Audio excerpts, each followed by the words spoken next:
On the 15th of February 2021, Harry and Meghan dropped a bombshell. Prince Harry and Meghan will give their first interview to Meghan's friend Oprah Winfrey. The $6 million question, though, is just how far Meghan is going to go. I don't know how they could expect that after all of this time, we would still just be silent. I expect this interview not only to reverberate through the United States and England, but to rock the establishment at its very core. With the Queen also set to address the nation, are both sides now engaged in a war of words? If they keep popping up and making public pronouncements, of course they're going to be in the media glare. The relationship between the Markles and the Windsors seemed like a fairy tale. With the interview, and now allegations of bullying by Meghan inside the palace, which she strongly denies, it appears to be over. Outsiders have struggled to do well when they enter the royal family. You ever have disagreements about things? Oh, yes.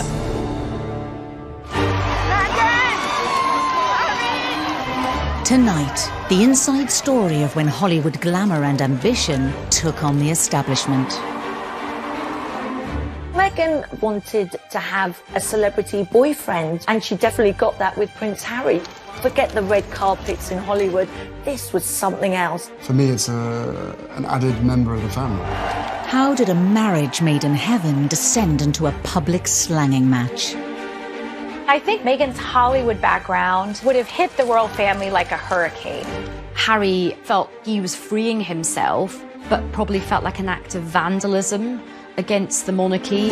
Stripped of their titles and patronages, The Sussexes are isolated from what everything the royal family means, and that puts the royal family at peril. exiled from royal life. The Queen's statement was a clean cut. You're out. In other words, you're fired. We miss Harry and Meghan. With just over a day until Harry and Meghan's groundbreaking interview with Oprah, is this the final chapter in their battle with the monarchy? I'm just really relieved and happy to be sitting here talking to you with my wife by my side, because it has been unbelievably tough for the two of us, but at least we had each other. Meghan and Harry, they could have resolved so many issues, but they're stubborn. And is this the moment that Meghan and Harry finally reject royal service in favour of celebrity? There is no relationship between the Markles and the royal family. It had the potential to be so much better than, in fact, it turned out to be. I did not have any understanding of just what it would be like.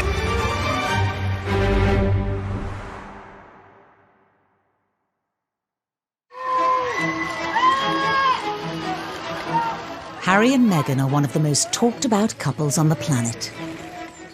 They've settled into their new lives away from the royal family, having swapped the regal backdrop of Windsor for the luxurious Hollywood Hills, in a move that echoes Edward VIII's infamous abdication.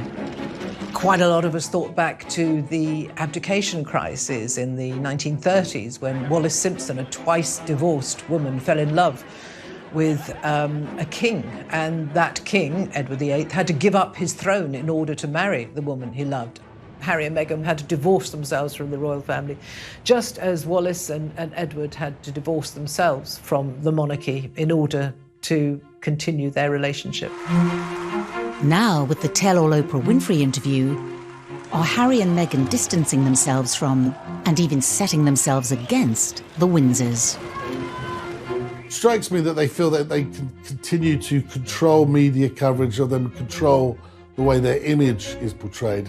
Yeah, we'd all like to do that.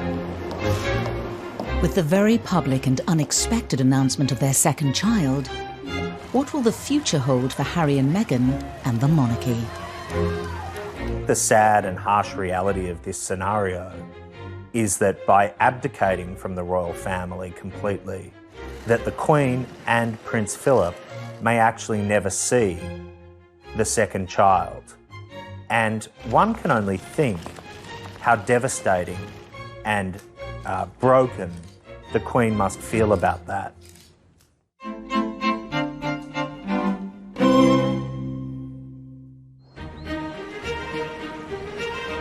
In December 2017, Meghan Markle made history as she became the first royal fiancée to spend Christmas with the Queen. Talk about a baptism of fire. Here was a rare exception being made.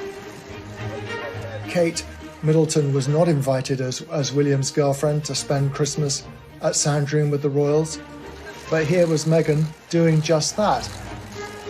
The Queen is very strict when it comes to family, and so to be invited was quite a significant thing. I'm sure Meghan Markle was absolutely terrified. Although she had only met Harry the year before, Meghan was being fast-tracked into royal life. This extraordinary special treatment could have possibly annoyed other members of the family. Perhaps Andrew and Sarah, because Sarah Ferguson had famously been not invited to spend Christmas there when her daughters and ex-husband were there. Maybe a few people might have felt that their noses were put out of joint because they've had to work so hard with the protocol and the rules and the regulations. And here enters Meghan and is straight into Sandringham. I think it would have been a very diplomatic line that she would have had to walk. Despite the huge pressures of a first Christmas with the in-laws, being face-to-face with senior royals was a perfect opportunity to charm the firm. I'm sure it must have been pretty daunting, actually, for Meghan to rock up at Sandringham for Christmas with the Queen. What do you give the Queen? You know, what do you give your prospective father-in-law, you know, Charles? I mean, it must have been frightfully difficult. The royal family had this tradition of not giving each other expensive gifts. In fact, the cheaper the gift, the better it is. Harry once gave his grandmother, you know, a pair of rubber gloves for doing the dishes. I mean, really quite bizarre presents. Meghan would have found that as extraordinary as a certain Diana Spencer did at her first Christmas by buying lavish gifts for her in-laws. She never made that mistake again. Meghan played a blinder on that first Christmas. She got a toy, a singing hamster for the Queen, and apparently she loved it, and so did the corgis. Despite winning over the Queen, Meghan's first royal Christmas wasn't completely free from controversy.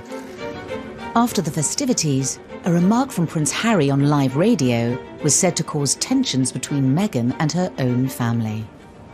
I think we've got one of the biggest families that I know of, and every family is complex as well. So, no, look, she's done an absolutely amazing job, just getting in there, and it's it's the family that I suppose she's never had.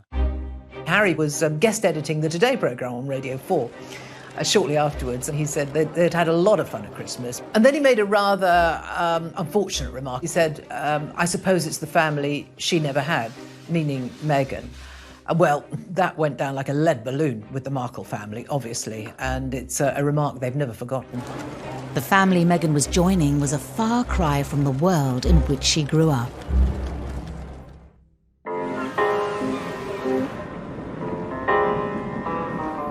It was against the golden backdrop of Hollywood that Meghan's parents, Doria Ragland and Thomas Markle, first met. Thomas went into the entertainment industry and became a lighting director.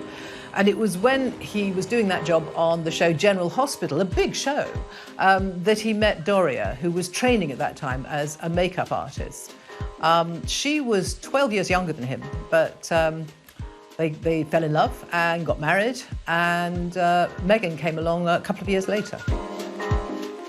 Thomas had been married before, and he had 2 children, much older than Meghan, from his first marriage. Thomas Jr. and Samantha, her 2 half-siblings, they weren't close to her. She was not close to them.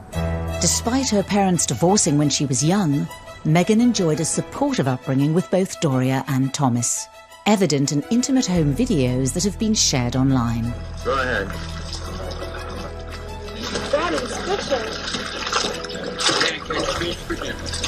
It's for dinner. That's our goal. You can see and hear her energy, and it all feels like these are the positive highlights of somebody's childhood growing up. All right, am I there? I wonder. Okay, see you later. Bye-bye. Where is the little button? Okay, I gotta press the button now. Home footage of Meghan driving in Los Angeles also gives an insight into the early and possibly fractured relationship with her father. We're about 4 minutes from my dad's house. From my dad's house, you can see the Hollywood sign. But we aren't going to go there because my dad and I aren't on the best of terms. She says, we're not going there because my dad and I aren't getting along at the moment. This also gives a hint at a real relationship, and it might show the reality of some of their relationship, that perhaps it wasn't always great. Despite potential frictions, Thomas continued to be a strong presence in Meghan's life as she immersed herself in Hollywood. She hung around the studios where her father was the lighting director. It must have been really exciting, and she certainly got the bug. Her first big break came with Suits, when she got the plum role of Rachel that everybody fell in love with. Rachel's character was very sexy, she was savvy, she was ambitious. It's actually not dissimilar to Meghan Markle herself. Whilst Meghan was being thrust into the limelight, Prince Harry, a young officer in the British Army, was trying to escape it. And what do you think the public perception of Harry is? I don't know, it fluctuates. It depends on what the media want to write, I suppose. But they're two very different things, what the public think and what the media think. The British public have always had a huge amount of affection for Prince Harry, but certainly the press have had quite a love-hate relationship with him. He was seen as a bit directionless. He was seen as a bit of a party boy. He liked having a good time. Despite being labelled a party prince, as he entered his 30s, Harry proved that he still had an important role to play within his family. He created some wonderful initiatives, the Invictus Games, which was really his baby. He also worked on Heads Together, you know, taking away some of the stigma surrounding mental health and mental health issues, being very open and honest about his own struggles, which was incredibly brave. And Harry was, at that time, arguably the most popular royal. In 2016, Meghan touched down in London. The last thing she would have expected was a blind date with the 5th in line to the throne. It's a lot easier if you have a boyfriend that understands the press and understands fame. And she definitely got that with Prince Harry. You couldn't meet a more famous man in all the world than Prince Harry.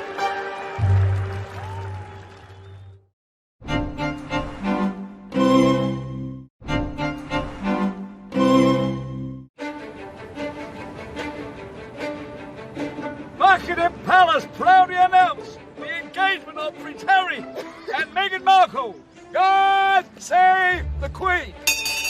At the end of November 2017, news of Harry and Meghan's engagement emerged from the palace. Congratulations from all of us. How are you both feeling? Yeah, thrilled. Very glad it's not raining as well. There was immediate analysis and commentary about the fact that the royal family was going to welcome in a woman of mixed heritage, an American woman, and a woman who was divorced. Two completely different families were to be joined together. But behind the scenes, tensions had already emerged. In my opinion, the engagement interview was when things really started to sour. You met each other's families, I imagine. Yes, his family's been so welcoming. And Meghan, your parents, do you think, well, very happy for you, obviously. Do you think they have worried at all about the scale of what you're getting into? Well, I'm sure at the onset, both my parents and my close friends were concerned. I did not have any understanding of just what it would be like.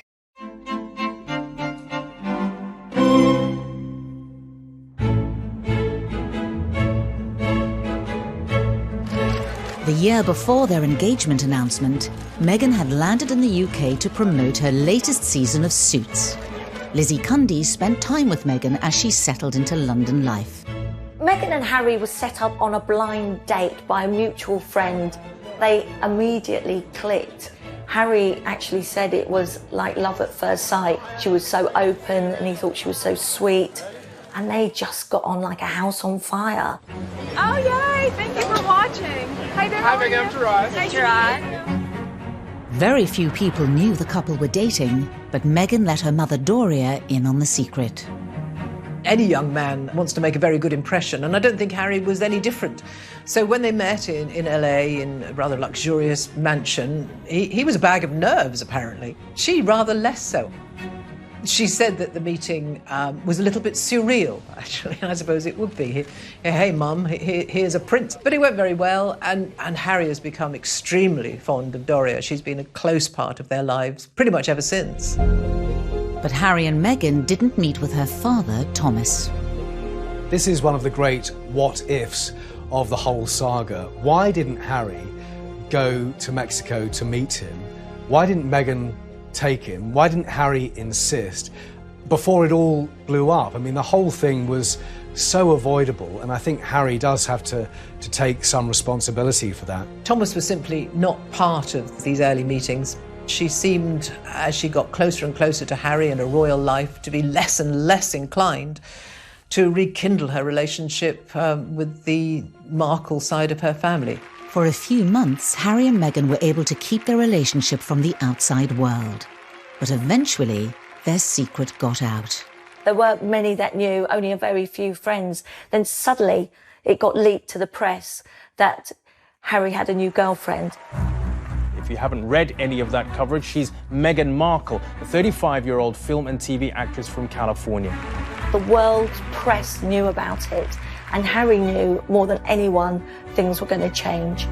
Whilst Harry was used to intense media pressure, nothing could prepare Meghan and her family for the attention that followed. After the relationship became public, there was a huge amount of interest in Meghan. Some of it was extremely negative. There were things like that that I think put a really bad taste in Harry and Meghan's mouth in terms of the underlying and even blatant racism.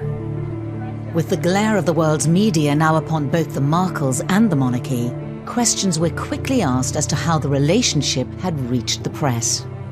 When in a relationship or dating with a member of the royal family from the palace, it's not an easy thing to keep secret. Prince Harry's got his close protection and they're very discreet, but at the same time there's other people who quite enjoy, can I say, a gossip.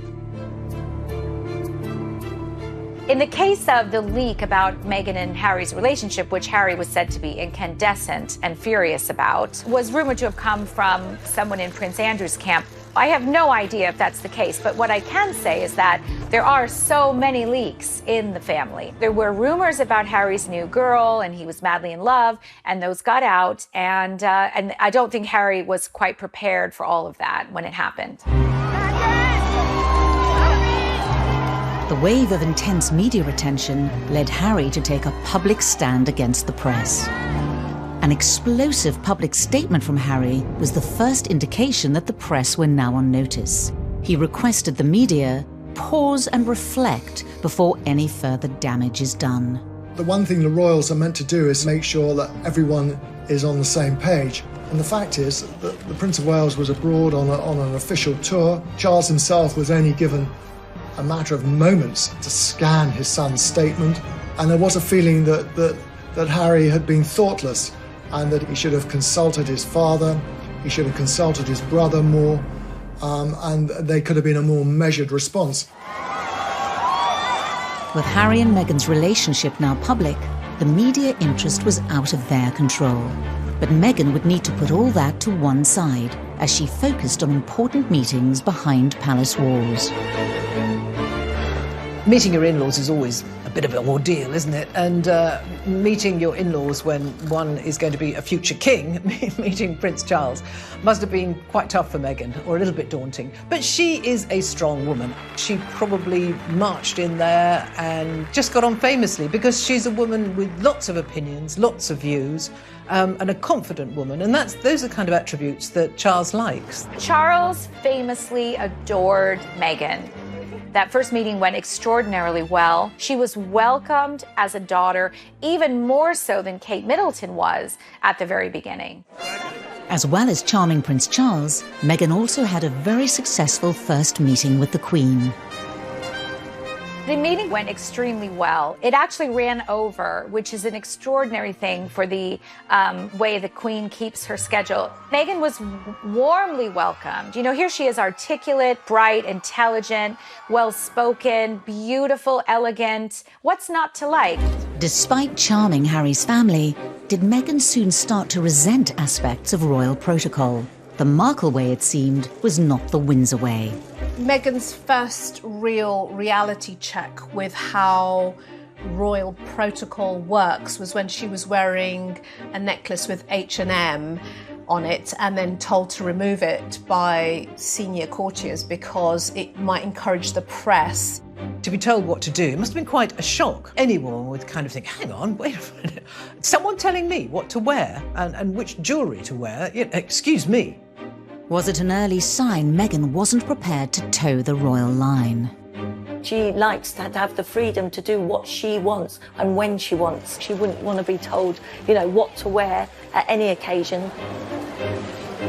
You could look at this instance and say, was that the beginning of Meghan saying, I'm not going to have people like this controlling me?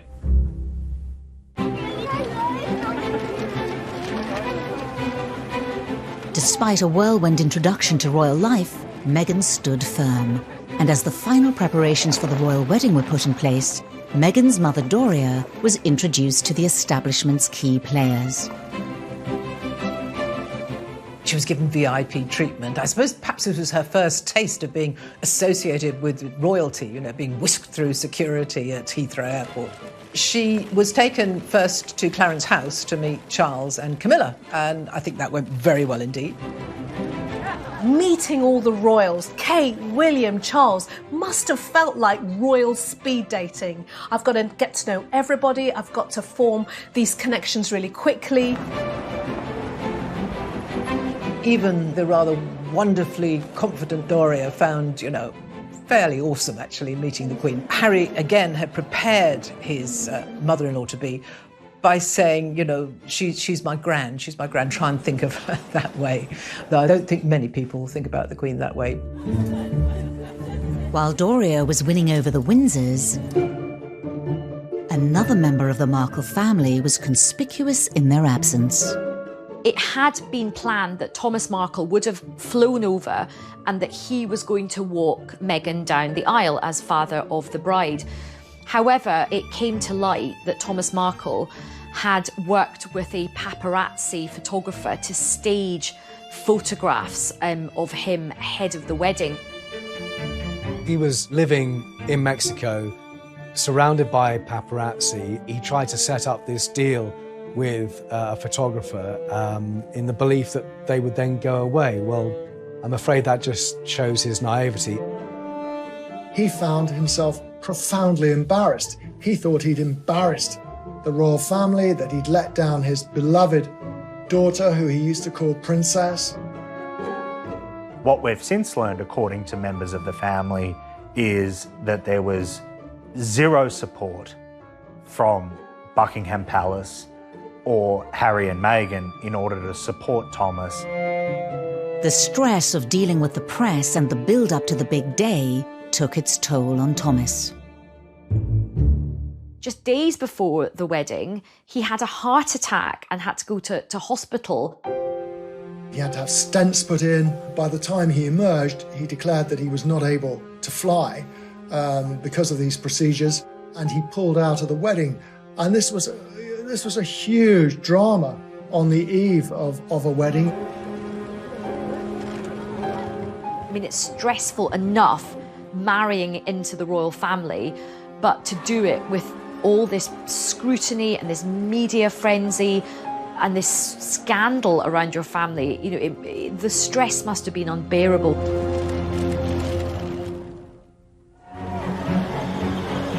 Despite the frenzied build-up, Harry and Meghan's big day was finally upon them. But with her father unable to give her away, Meghan was left with a huge dilemma. In finding a solution, she broke with tradition, leaning on Harry's father, Prince Charles. I thought it was the perfect embodiment, actually, of the modern woman, that she started out on her own, walked halfway down on her own, and then Charles joined her. It looked right. It sort of gave us an idea of what Meghan was going to be like. It sort of declaration of independence, if you like, on her part. I don't need anyone to give me away. I'm a free person. Was Meghan's independence also evident from the wedding's exclusive A-list guests? We saw Idris Elba and George Clooney and Oprah, you know, walking in. There was this kind of like, whoa, whoa, whoa. I didn't know Meghan knew all these people. It was a star-spotting day, and she looked great. The bride looked fantastic. It was a wonderful day. I think everyone just thoroughly enjoyed it, and you just felt a sense of true welcome of this young bride into the royal fold. To the eyes of the world, Harry and Meghan's wedding had the flavour of a fairy tale. Meghan wanted it to be right. She wanted it to be perfect, but she wanted it to be done her way, not the royal way, or how the other royals had done it. Forget the red carpets in Hollywood. This was something else. But even as the signatures on the wedding licence were still drying, the Markles' wider family were beginning to make themselves heard.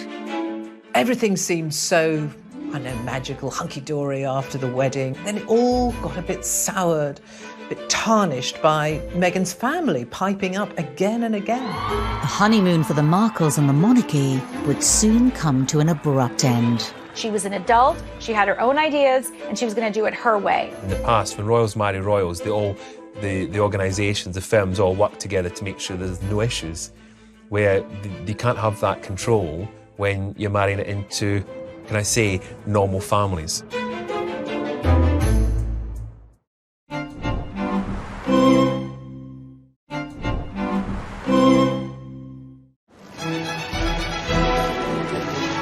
Just days after their wedding, the new Duke and Duchess of Sussex was seen at their first official engagement, a garden party at Buckingham Palace. This one actually was a little bit special because the theme was Prince Charles's 70th birthday. And that must have been extraordinary for Meghan. From the first instance, the Queen had implored upon the Windsor family to embrace Meghan. Not only because she was a person of colour and someone from an international country, but that she had this charm about her, almost this sassiness. Everything seemed so, I don't know, magical, hunky-dory after the wedding. We've got this wonderful new mixed heritage, modern woman as part of the royal family, such a symbol of the monarchy moving with the times. And then it all got a bit soured, a bit tarnished by Meghan's family piping up again and again.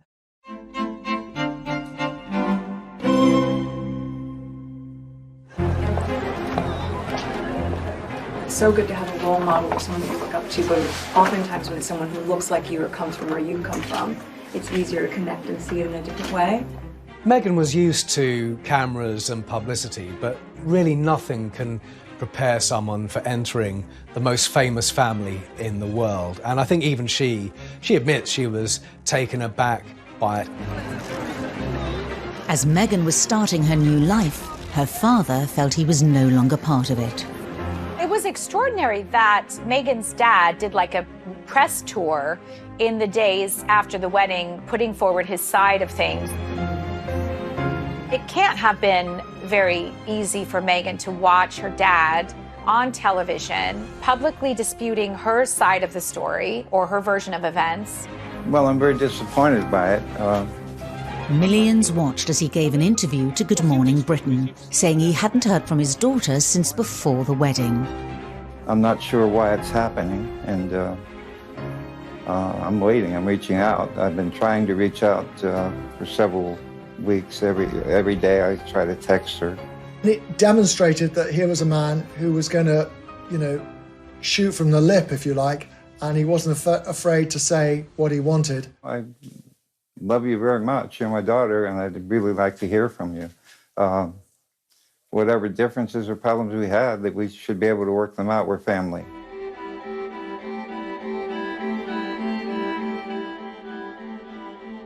If you think about a father-daughter dynamic, and this is an intimate family space.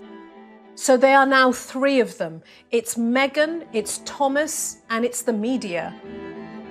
I do have sympathy for Thomas Markle. This was a guy who had never been a celebrity, had never courted fame and being a celebrity, who was thrust into a national spotlight with zero support. In the past, when royals marry royals, the organisations, the firms all work together to make sure there's no issues, where they can't have that control when you're marrying it into, can I say, normal families. Seemingly left to cope on his own, Thomas continued to speak out in the press. Meghan took full control herself because it was her dad, and the palace didn't feel that they could step in and insist on how she handled things with her father. She was an adult, she had her own ideas, and she was going to do it her way. If that's the case, it was a gross miscalculation and a huge mistake. Where was any help from Harry or anybody in the royal household to give him some guidance? Was he even offered it? Did he turn it down? We don't know. As her deteriorating relationship with her father continued to play out in the press, Meghan became centre stage in the royal family.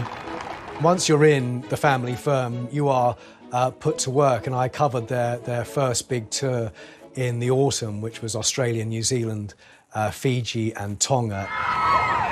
It was relentless, but you know, they were the most famous couple in the world, and the world wanted to see them.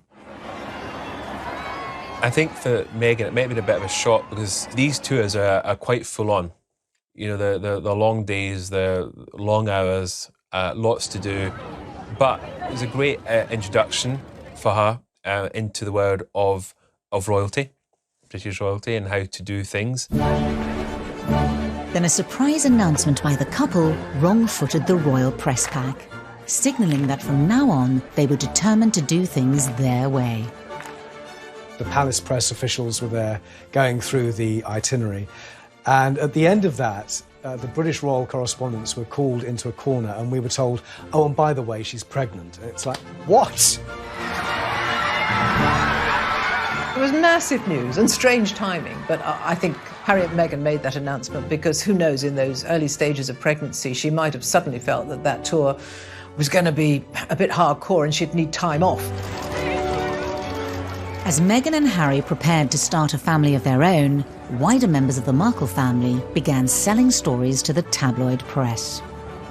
Meghan's half-siblings, Thomas Jr. and Samantha, just seemed incapable of keeping quiet at this point. They, every other week, it seemed, they came out with some more very cruel criticism of their half-sister. The fact that none of them had been invited to the wedding clearly rankled hugely. You know, Meghan's answer to that was that they played very little part in her life. In a remarkable interview for ITV, Samantha criticised her stepsister. The smiling and the waving and, you know, the contrived British accent, you know, it was all seemingly great and wonderful then, but when the public began to criticize some of the expenditures and the behaviors and protocol that had been broken, the tune changed. The Queen and members of her family must have been very disappointed, is probably the word, that Meghan's family had chosen to speak out in the way they did. What are the chicken eggs? So was Meghan's key ally in the Windsor camp also now under pressure? Charles has tried to be a support, a listening ear, to give guidance, to help the couple. But from the very beginning, Harry and Meghan have done things their way. The couple themselves were under increasing pressure in the media. Now the £2.4 million renovations to Frogmore Cottage came to the fore. Harry and Meghan took any kind of criticism very personally, and none more so than the debate over the renovations to Frogmore Cottage. Frogmore Cottage is not a cottage. It's quite a few different buildings that they've knocked through. Spent a lot of taxpayers' money on renovating it. Harry took grave exception to this idea that they were lavishing public money on something which was unnecessary. And it did feed into the narrative, as far as he was concerned, that the press was somehow being highly critical of every motive and everything they did. Meghan's mother Doria could only watch on as her daughter struggled with the criticism and harsh media spotlight. There's no doubt in my mind from what we can see that Meghan has a really close relationship with her mother. Somebody who would always, have her back, speak truth to her, and, help her make the kind of choices that she needs to make. It must be difficult for any mother to see a daughter being splashed over the papers for things that she might not want to be in the papers, but ultimately you can't control the press. It's a beast of its own. But on the 6th of May 2019, Meghan and Harry were able to share some happy news. Meghan gave birth to a baby boy, Archie Harrison Mountbatten Windsor, and secured the couple's direct line to the throne. Mother and baby are doing incredibly well. It's been the most amazing experience I could ever possibly imagine. Archie would be part of the bloodlines of a storied family with hundreds of years of history behind it. Harry and Meghan released a touching family photograph to mark Archie's monumental first meeting with the monarch. There is Doria, a black woman. There is Meghan, a biracial woman. In that picture, there's so much hope, and it does not look like the stuffy royal family that we all know. The birth of Archie was quite a moment for the Markle family, certainly. But for Doria, that must really have resonated with her. She was over here, so she was very much part of this new little family. After the birth, Meghan decided to keep her mother close by. Doria stayed on with Meghan and Harry at Frogmore Cottage, and the royals began to visit the new arrival. William and Kate went on their own without their children to visit the baby. People saw that as a snub. I would think that was fair enough. They didn't want 3 children running around the place. He would have turned up, given his brother a hug, and they would have congratulated them. Charles took 10 days before he visited Archie. Camilla could have been in tow. He perhaps thought he was being respectful. But when her mother returned to Los Angeles, did Meghan feel alone? Doria was very supportive, but of course she had to go home. So I think Doria's absence would have hit Meghan very hard. In public, the Sussexes appeared to be content with royal life, but behind the scenes, cracks were beginning to appear. I think she did feel very misunderstood and she felt trapped. And so she decided to do something about it. And I think that she and Harry kind of fed off each other, actually. Resulting in a bombshell which would rock the monarchy. They wanted an exit strategy from the royal family.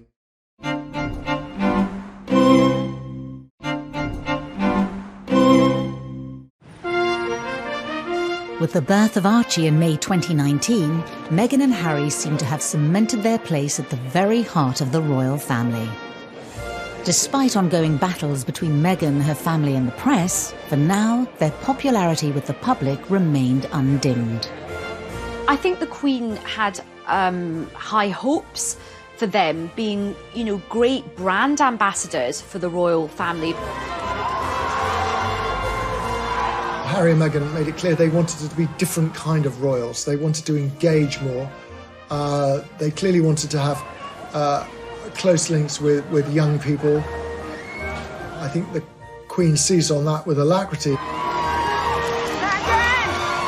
Harry and Meghan were enormously popular, and I think everyone thought this was the cementing of the future of the monarchy. There was going to be these 2 young couples, William and Catherine, Harry and Meghan, taking it forward.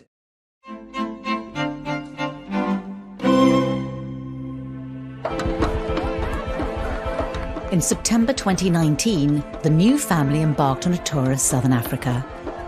On the surface, they seemed happier than ever. You have given us so much inspiration, so much hope, and above all, you have given us joy. Thank you.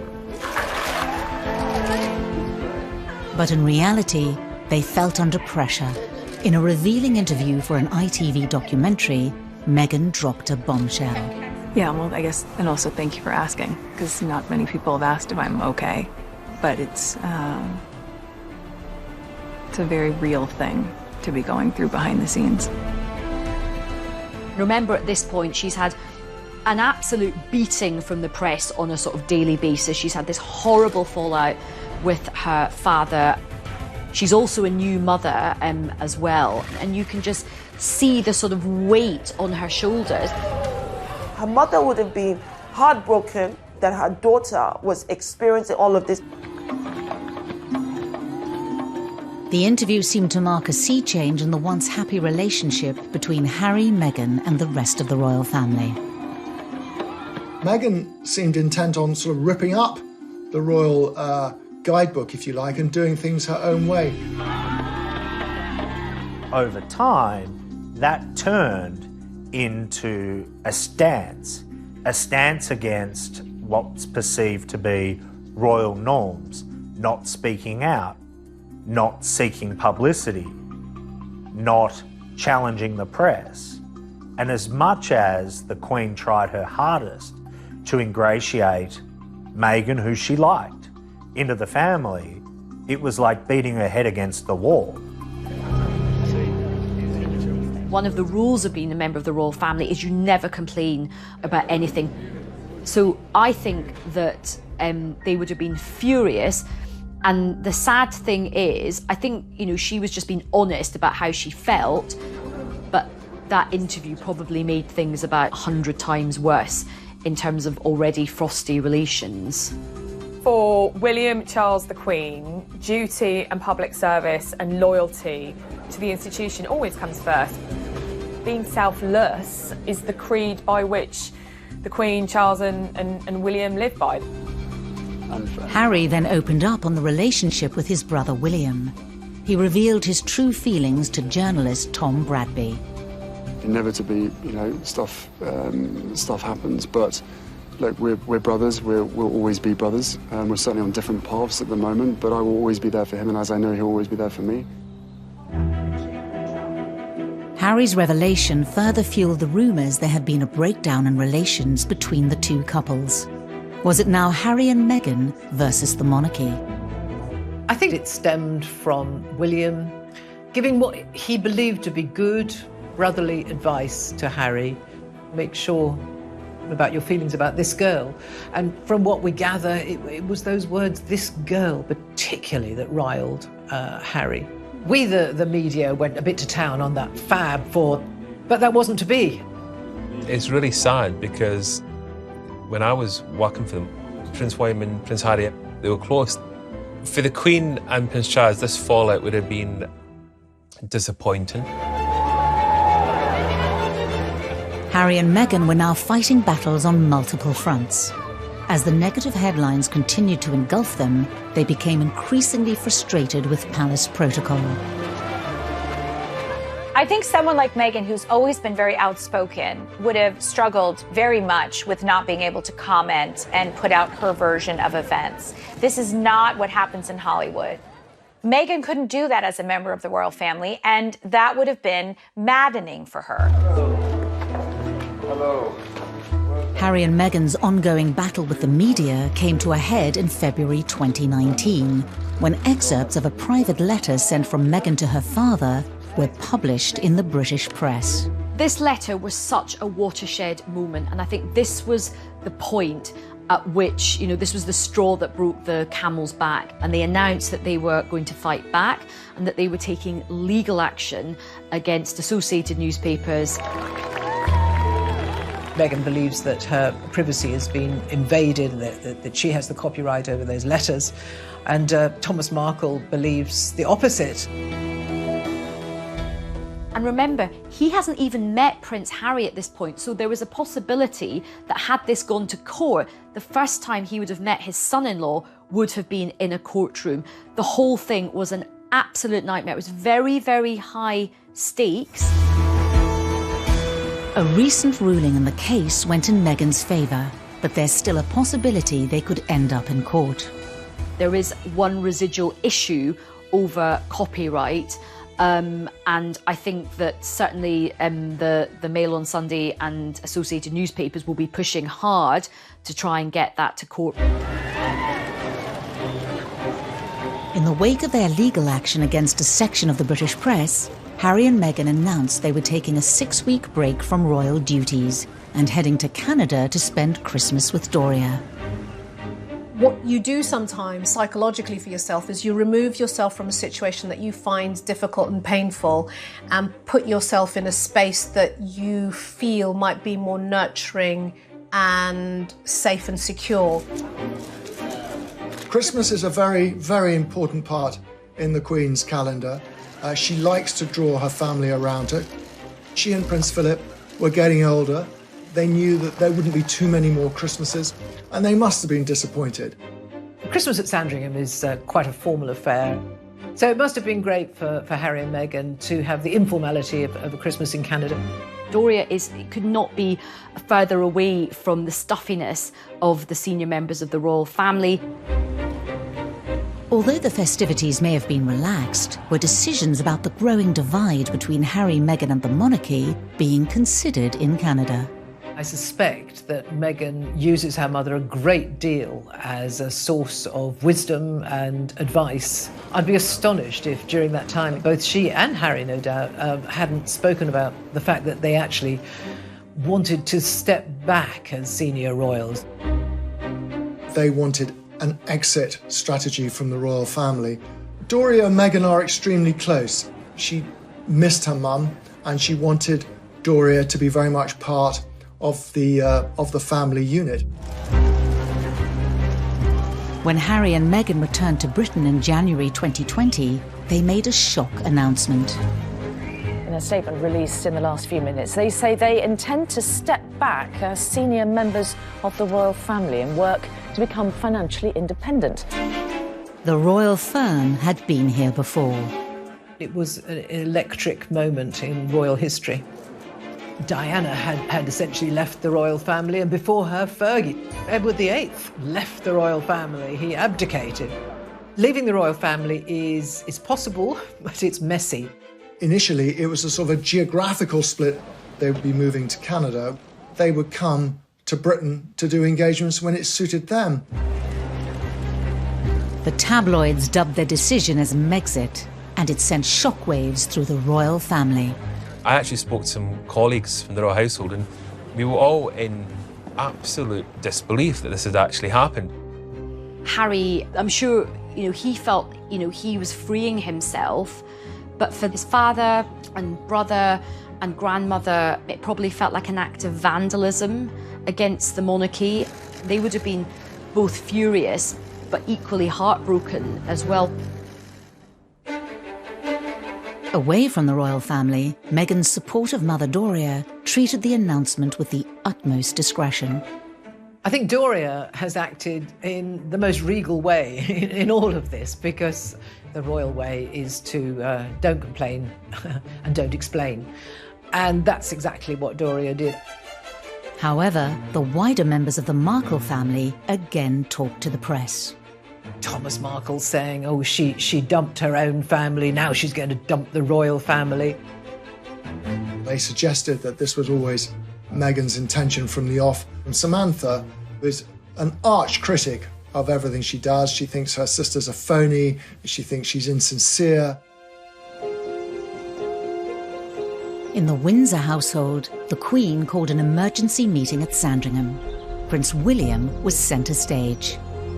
It was an extraordinarily awkward family meeting, and there were reports that William was actually less inclined to negotiate. Sure, it must have been quite tricky. It's the first time the two brothers had been together in the same room for quite some time.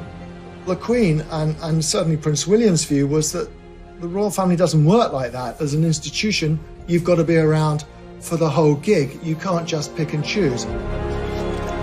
The Queen issued a statement that outlined a transition period to allow Harry and Meghan to step back from their roles as senior members of the royal family.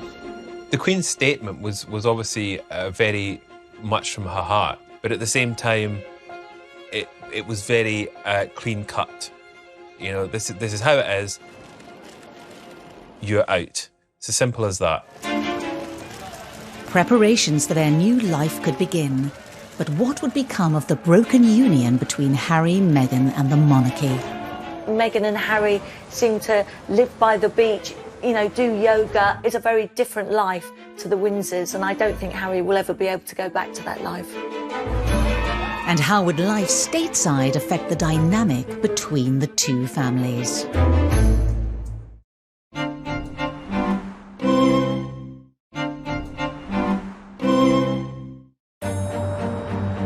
In January 2020, Harry, Meghan and Archie left behind their royal life and home at Frogmore Cottage for a new life abroad.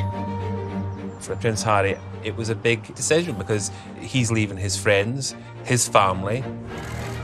He felt he had to get his family out of Britain. He felt so angry and hurt about the press and about the institution of the monarchy.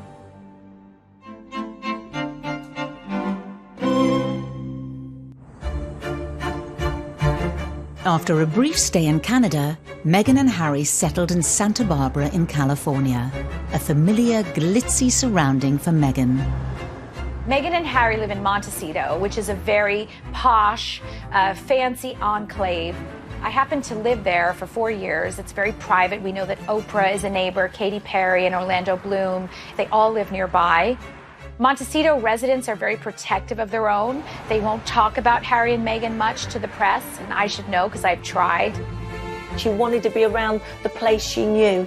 Meghan didn't know hardly anyone here in the UK, and it can be a very lonely place in the palace. She didn't want that life. She wanted to be free. So I do feel Meghan had that influence over Harry to say, look, I'm not happy with this, and I'm going to the States. That's what Meghan wanted, and that's what Meghan got. They reportedly bought their 9-bed, 16-bath mansion for £11.2 million. They've seamlessly slipped into the Californian lifestyle, a million miles away from the Windsors' world. Their friends are not going to be members of the aristocracy with wonderful estates in Scotland to shoot grouse on, but Hollywood and a celebrity culture. Oprah Winfrey's a friend of Meghan and Meghan's mother. They're friends with the Clooneys. They're making connections all over Tinseltown. Harry and Meghan have been spotted at the beach cycling with Archie in tow.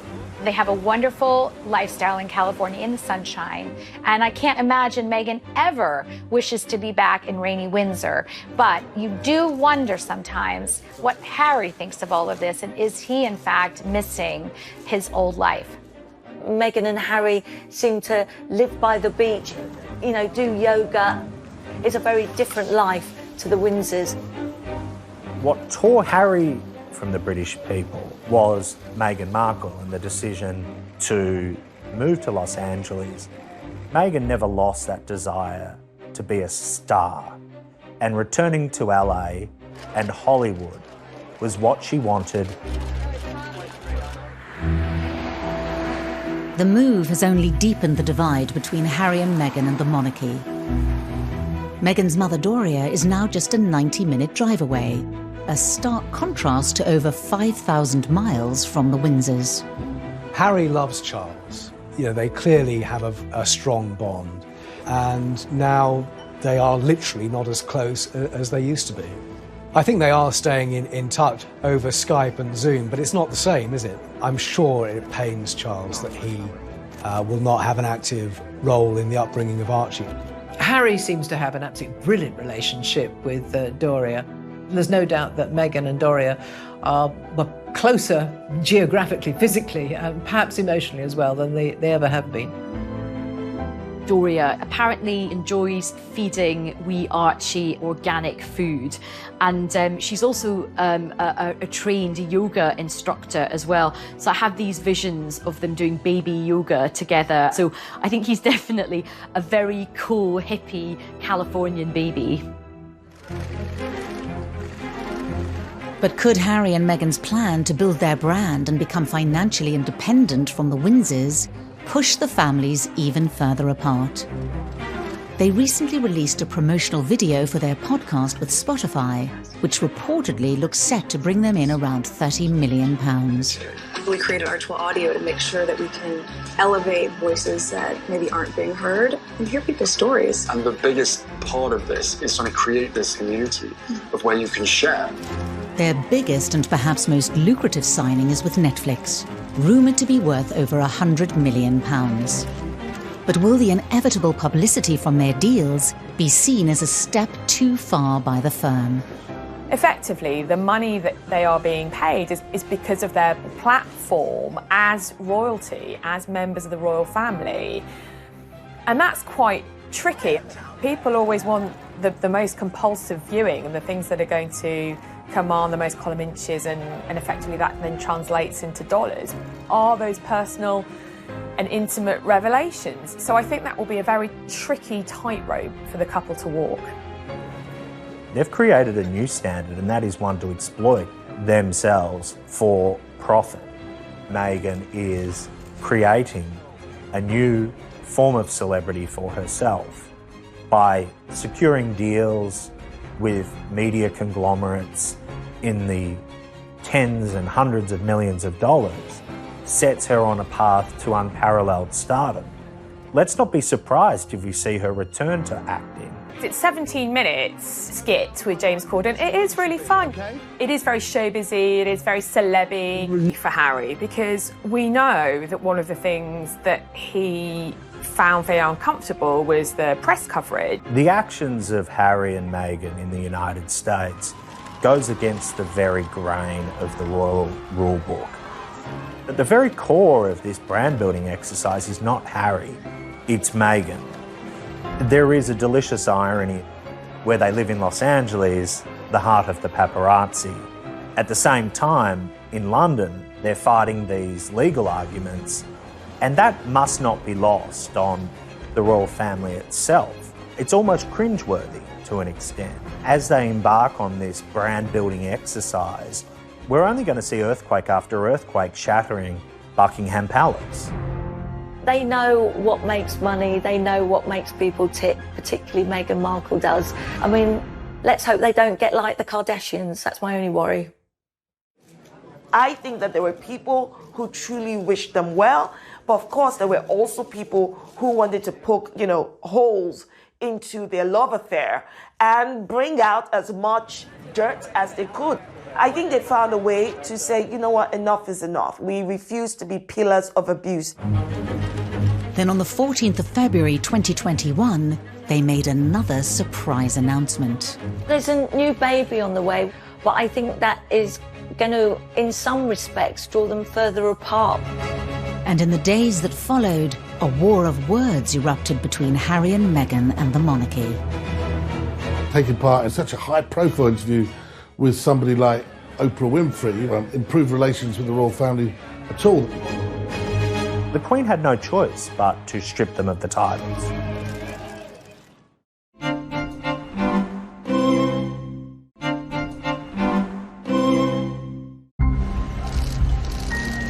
On Valentine's Day 2021, Meghan and Harry announced their second pregnancy to the world. It was clear yet again they were doing things their way.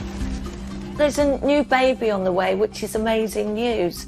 But I think that is going to, in some respects, draw them further apart. They're going to spend most of their time in the US, and they want to make their life there. The chances of the newborn reaching England in the foreseeable future is next to zero. And one must sympathise with the Queen. That's disheartening and heartbreaking. Increasingly, one wonders how much influence the royal family will even have. The royals are going to become distant relatives, I suspect.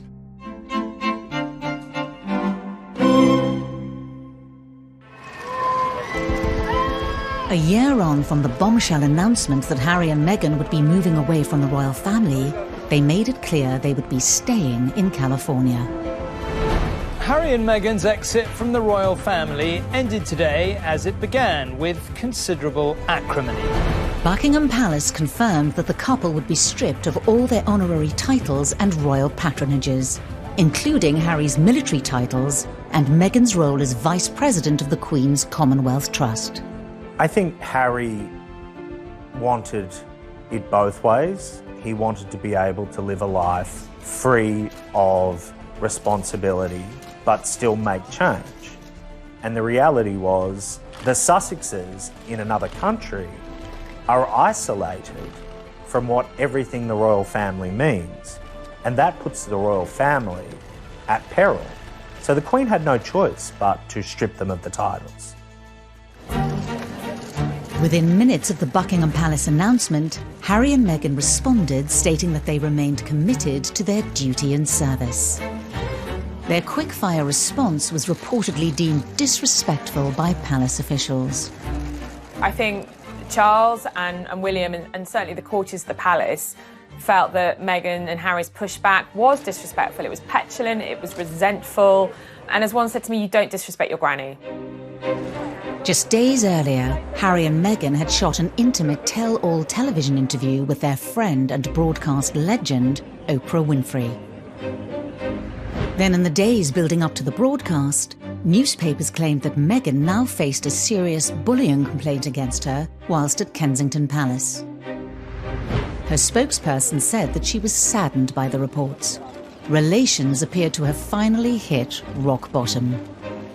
The $6 million question, though, is just how far Meghan is going to go. The full truth, as she sees it, would be highly explosive, but it would certainly burn all bridges with the institution she has left behind. Whilst the news reportedly came as a surprise to the royal family, excerpts from the groundbreaking interview were later teased in the media. I'm just really relieved and happy to be sitting here talking to you with my wife by my side, because it has been unbelievably tough for the two of us, but at least we had each other. Questions will be asked that will be uncomfortable for the royal family, not for Meghan. She's open, she's honest, and she doesn't care about that impact. The interview's scheduled broadcast date has caused another row. With 99-year-old Prince Philip ill in hospital, the timing has been criticised by the media, including Piers Morgan on Good Morning Britain. And I'm sorry, I think we're entitled to say this is incredibly distasteful, to be doing this kind of confessional in which they're bound to be critical about the royal family and the monarchy at a time when his grandfather is in hospital and clearly quite seriously ill. He wouldn't be in there for 2 weeks. It does smack of hypocrisy, taking part in an interview, such a high-profile interview, improved relations with the royal family at all. In the days leading up to the broadcast, new revelations from the interview exposed the increasingly bitter war between Meghan and the monarchy. How do you feel about the palace hearing you speak your truth today? I don't know how they could expect that after all of this time, we would still just be silent if there is an active role that the firm is playing in perpetuating falsehoods about us. It's almost like Prince Harry is driving a wedge with a sledgehammer through his relationship with Prince William. William, as a staunch advocate of everything that the royal family means, is obviously going to be dragged into this. I expect this interview not only to reverberate through the United States and England, but to rock the establishment at its very core.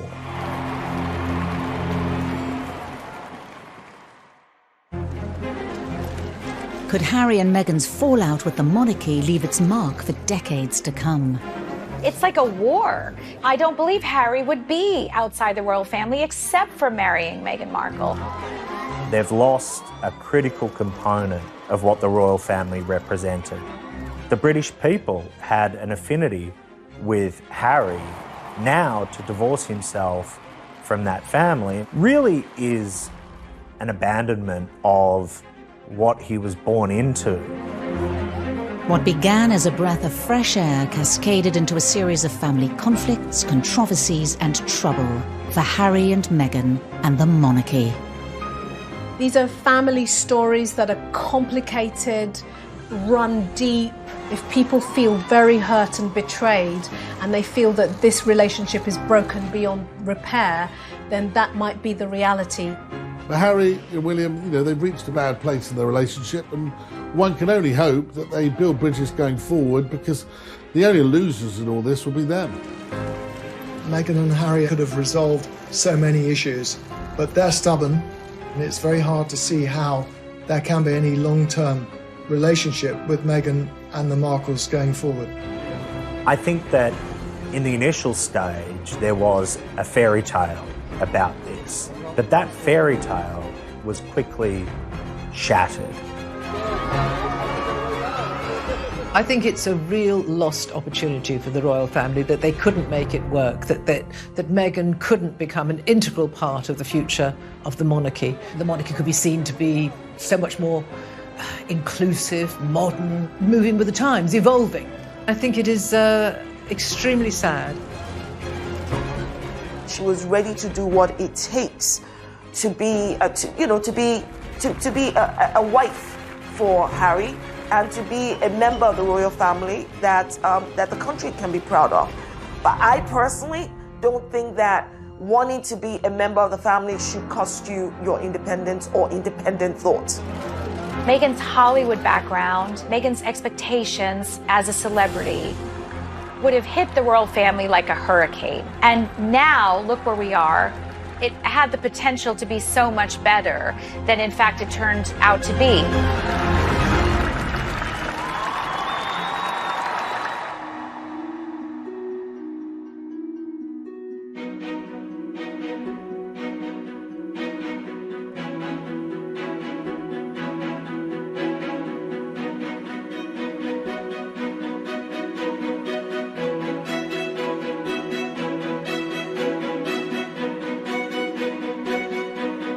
Was winning over the Windsors, another member of the Markle family was conspicuous in their absence. It had been planned that Thomas Markle would have flown over and that he was going to walk Meghan down the aisle as father of the bride. However, it came to light that Thomas Markle had worked with a paparazzi photographer to stage photographs of him ahead of the wedding. He was living in Mexico, surrounded by paparazzi. He tried to set up this deal with a photographer in the belief that they would then go away. Well, I'm afraid that just shows his naivety. He found himself profoundly embarrassed. He thought he'd embarrassed the royal family, that he'd let down his beloved daughter, who he used to call Princess. What we've since learned, according to members of the family, is that there was zero support